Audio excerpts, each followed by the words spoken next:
Hello everyone, कैसे हैं आप लोग। आई होप आप सब बहुत अच्छे होंगे।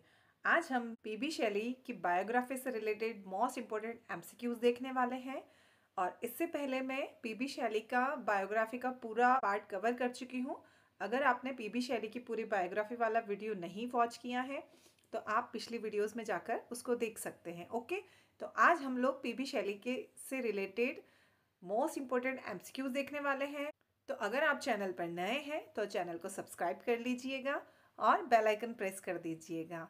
और वीडियो कैसी लगती है मुझे कमेंट करके ज़रूर बताइएगा और लाइक कीजिएगा। ओके, चलिए तो हम शुरू करते हैं पीबी शैली से रिलेटेड मोस्ट इम्पोर्टेंट एमसीक्यूज़। मैं कुछ 25 प्लस एमसीक्यूज़ लेकर आई हूँ जो कि बहुत इम्पोर्टेंट है, पीबी शैली की बायोग्राफी से रिलेटेड है। ओके, तो चलिए हम शुरू करते हैं। क्वेश्चन फर्स्ट है हमारा, PB Shelley was born in which year. PB Shelley का जन्म कौन से ईयर में हुआ था। तो पीबी शैली का जन्म हुआ था 1792 में। ओके, चलिए नेक्स्ट क्वेश्चन है हमारा, वेयर वॉज शैली बोर्न। शैली का जन्म कहाँ हुआ था। तो शैली का जन्म हुआ था हॉर्शेम, सुसेक्स में। चलिए नेक्स्ट क्वेश्चन है हमारा, क्वेश्चन नंबर थर्ड, शैली स्टडी एट विच यूनिवर्सिटी। शैली कौन सी यूनिवर्सिटी से पढ़ाई की थी शैली ने। ओके, तो शैली ने ऑक्सफोर्ड यूनिवर्सिटी से पढ़ाई की थी। क्वेश्चन नंबर फोर्थ है हमारा, Shelley was expelled from Oxford for which pamphlet. कौन से पैम्पलेट के लिए शैली को ऑक्सफोर्ड यूनिवर्सिटी से निष्कासित कर दिया था या निकाल दिया था। तो कौन से पैम्पलेट उन्होंने प्रकाशित करवाया था, उन्होंने द नेसेसिटी ऑफ एथिज्म। चलिए नेक्स्ट क्वेश्चन है हमारा, question number 5, who was Shelley's first wife. ये हम लोगों ने पढ़ा था, शैली की पूरी समरी हमने देखी थी, इनकी पहली पत्नी, इनकी दूसरी पत्नी, इनकी शादी कब हुई थी, है ना, और क्या क्या हुआ था इनकी लाइफ में। तो इनकी पूरी समरी, इनकी पूरी बायोग्राफी वाली समरी मैं कवर करवा चुकी हूँ। तो अगर आप लोगों ने नहीं वॉच किया है तो आप जाकर के मेरी पिछली वीडियो में जाकर के देख सकते हैं। ओके, तो इनकी पहली पत्नी थी हैरिट वेस्टब्रुक और इनकी दूसरी पत्नी कौन थी। इनकी दूसरी पत्नी थी मैरी वॉलस्टोनक्राफ्ट गॉडविन। ओके, चलिए नेक्स्ट क्वेश्चन देख लेते हैं हम। क्वेश्चन नंबर 6 है, क्वेश्चन नंबर 6 वही आ गया है, who was Shelley's second wife. तो अभी मैंने बताया था आपको कि इनकी सेकेंड वाइफ थी मैरी वॉलस्टोनक्राफ्ट गॉडविन, है ना। चलिए नेक्स्ट क्वेश्चन है, क्वेश्चन नंबर 7 हमारा, मैरी शैली is famous for writing which novel. जो मैरी शैली थी पीबी शैली के सेकेंड वाली वाइफ, वो एक राइटर थी, नारीवाद के ऊपर लिखती थी और उन्होंने एक बहुत फेमस नॉवेल लिखा था। तो वो नॉवेल कौन सा था। तो वो नॉवेल था फ्रैंकेस्टाइन। ओके, चलिए क्वेश्चन नंबर 8 है हमारा, वेयर डिड शैली डाई। शैली की मृत्यु कहाँ हुई थी। तो हम लोगों ने देखा था कि शैली और मैरी दोनों हस्बैंड वाइफ इटली में शिफ्ट हो चुके थे। पीबी शैली कहीं जा रहे थे तो उनकी नाव पलट गई थी और डूबने से उनकी मृत्यु हो गई थी। तो उनकी मृत्यु कहाँ हुई थी, इटली में। ओके, चलिए नेक्स्ट क्वेश्चन है, क्वेश्चन नंबर 9 हमारा, cause of Shelley's death was. देखिए अभी मैंने बताया और यही क्वेश्चन पूछ लिया गया है कि शैली की मृत्यु का कारण क्या है। तो शैली की मृत्यु का कारण था बोटिंग एक्सीडेंट, है ना। बोटिंग एक्सीडेंट हो गया था और उसमें उनकी नाव डूब गई थी, तो वो डूबने से उनकी मृत्यु हो गई थी। क्वेश्चन नंबर 10 है हमारा, इन विच ईयर डिड शैली डाई। कौन से ईयर में शैली की मृत्यु हुई थी। तो 1822 में उनकी डेथ हुई थी। चलिए नेक्स्ट क्वेश्चन है हमारा, question number 11, which is considered Shelley's first important poem. शैली की पहली पोएम कौन सी थी। तो शैली की पहली पोएम थी एलेस्टर। ओके, ये याद रखिएगा, ये क्वेश्चंस बहुत इंपॉर्टेंट है। शैली की पहली पोएम कौन सी थी, है ना, या उनका मास्टरपीस कौन सा था, या उनकी नैरेटिव पोएम कौन सी थी, ये सब कुछ बहुत इंपॉर्टेंट है ना। ये सब हम देखने वाले हैं आगे, लेकिन आप लोग इनको लिख कर भी रख सकते हैं अपनी कॉपी में, ताकि आप लोगों को जब रिवाइज करना हो तब कॉपी फटाफट उठा के आप देख सकते हैं। ओके, चलिए नेक्स्ट क्वेश्चन है, क्वेश्चन नंबर 12 हमारा, जो कि अभी मैंने बताया था कि इनकी मास्टरपीस पोएम कौन सी थी। विच वर्क ऑफ शैली is called his poetic masterpiece.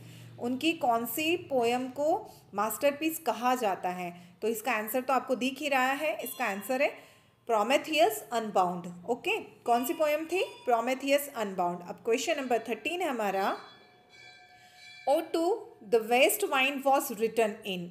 ऐसे क्वेश्चंस भी एग्जाम में पूछे जाते हैं। तो आप लोगों को याद रखना पड़ेगा कि एलेस्टर कब लिखी है, प्रोमेथियस अनबाउंड कब लिखा, ode to the west wind कब लिखा। तो ode to the west wind लिखा था 1819 में।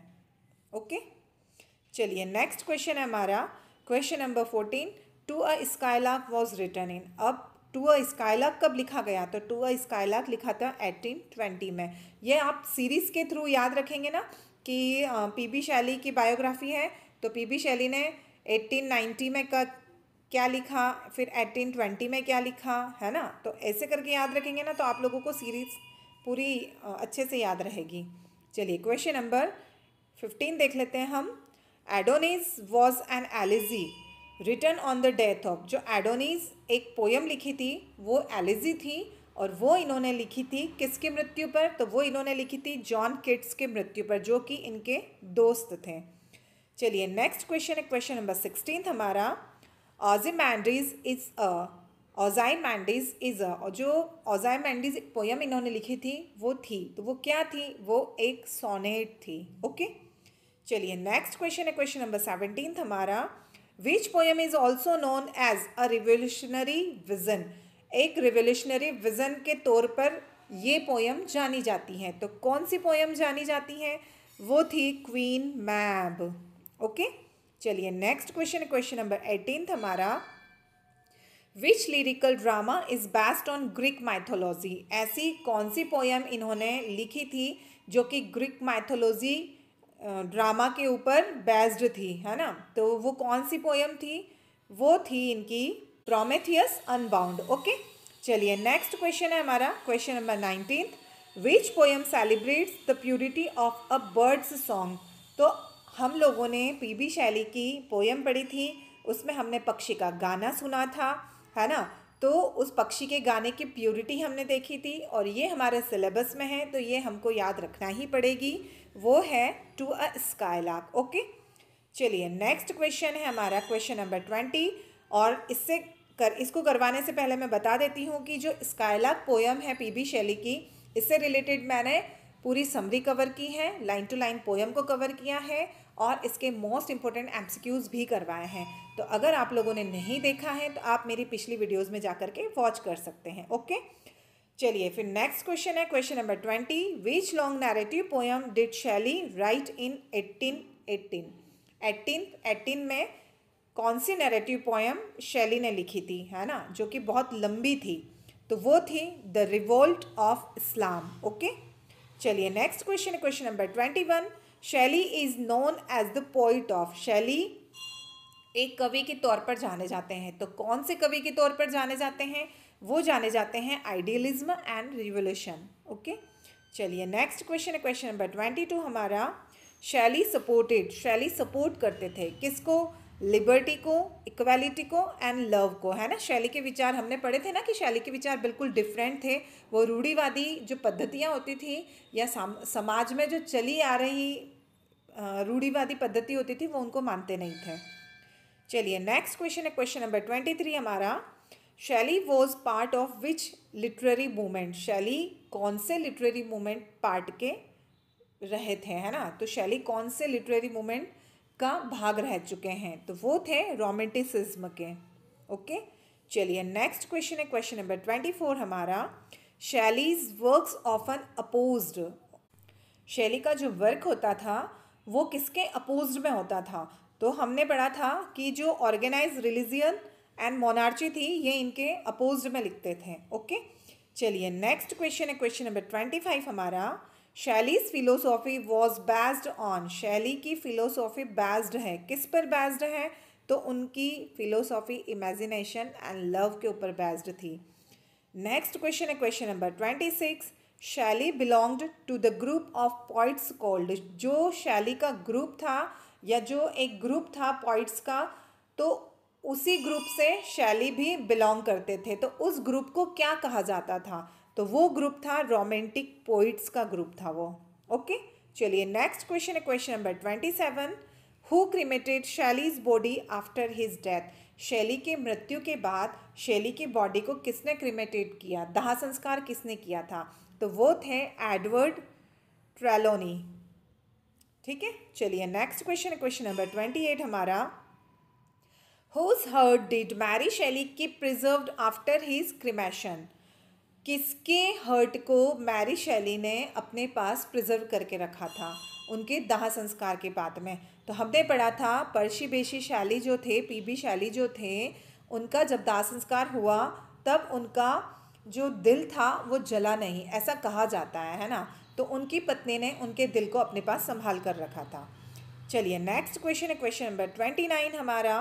विच poem begins with the line hail to thee blithe spirit? कौन सी पोएम की शुरुआत इस लाइन से होती है ना। तो ये जो चारों पोएम हैं, इन चारों पोएम में से कौन सी पोएम ऐसी है जिसकी शुरुआत इस लाइन से होती है ना।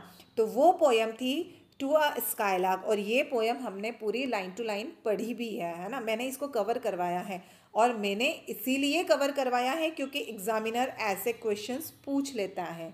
ओके, चलिए, और लास्ट क्वेश्चन है हमारा क्वेश्चन नंबर 30, और इसका आंसर और इस क्वेश्चन को पढ़ने से पहले मैं आप लोगों को याद दिला देती हूँ कि अगर आपने अभी तक चैनल को सब्सक्राइब नहीं किया है तो प्लीज़ चैनल को सब्सक्राइब कर लीजिएगा, ताकि आप लोगों को ऐसे वीडियोस टाइम टू टाइम मिलते रहें। ओके, चलिए, तो नेक्स्ट क्वेश्चन है हमारा question number 30। Which poem contain the famous line? कौन सी पोएम ऐसी है जिसकी फेमस लाइन है? ये कौन सी लाइन है? लुक ऑन माई वर्क्स, ये माइटी एंड डिसअपेयर, ये वाली लाइन कौन सी पोएम से ली गई है ना। तो ये पोएम थी हमारी ओज़ामांडिस थी। कौन सी पोएम थी ये? ओज़ामांडिस। ओके, ये आप लोगों को याद रखना है, ये बहुत मोस्ट इंपॉर्टेंट क्वेश्चंस थे सारे के सारे। तो आप लोगों को ये पूरा पार्ट वीडियो का कैसा लगता है प्लीज़ मुझे कमेंट करके ज़रूर बताइएगा। Okay, thank you, bye bye.